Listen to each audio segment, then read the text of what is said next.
Assalamualaikum warahmatullahi wabarakatuh. Halo anak-anak ibu, siswa-siswi kelas 7. Apa kabar kalian hari ini? Semoga kalian dalam keadaan baik, sehat, dan tetap semangat dalam belajar. Untuk hari ini, ibu akan menjelaskan tentang cerita fantasi. Kompetensi dasar cerita fantasi: memahami dan menciptakan cerita fantasi. Yang pertama, mengidentifikasi unsur-unsur cerita fantasi yang dibaca dan didengar. Yang kedua, menceritakan kembali isi cerita fantasi yang dibaca dan didengar. Dan yang ketiga, menyimpulkan hasil dari cerita fantasi. Apakah kalian pernah membaca teks narasi tentang dunia manisan? Teks cerita fantasi adalah tulisan yang menceritakan sebuah kejadian atau peristiwa berupa angan-angan, hayalan, imajinasi, atau rekaan belaka. Cerita fantasi merupakan teks cerita yang dibuat berdasarkan imajinasi si pembuat cerita. Artinya, semua peristiwa yang diceritakan pada cerita fantasi bersifat tidak nyata. Selanjutnya adalah ciri-ciri cerita fantasi.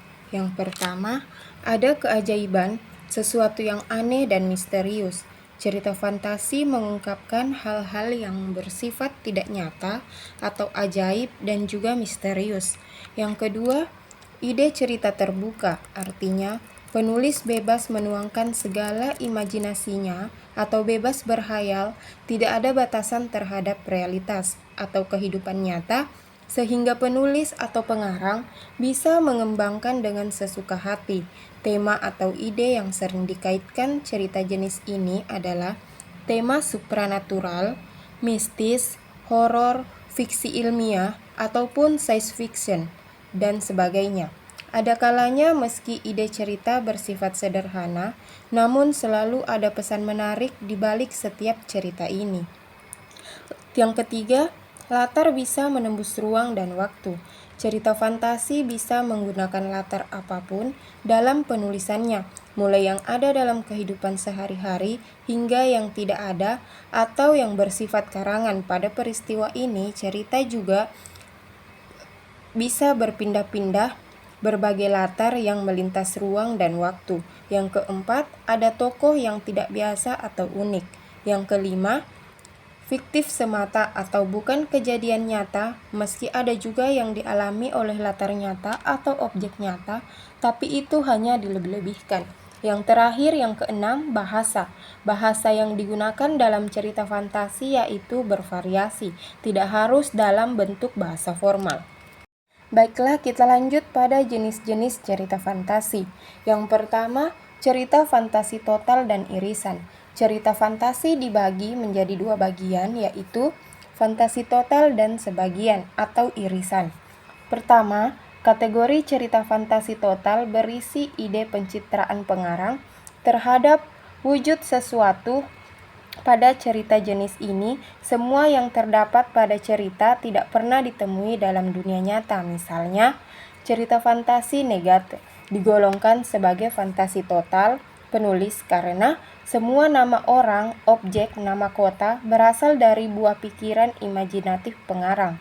Yang kedua, cerita fantasi irisan, yaitu cerita fantasi yang mengangkat tema fantasi tetapi masih merujuk pada nama-nama tempat dan kejadian-kejadian yang pernah terjadi dalam kehidupan yang sebenar-benarnya.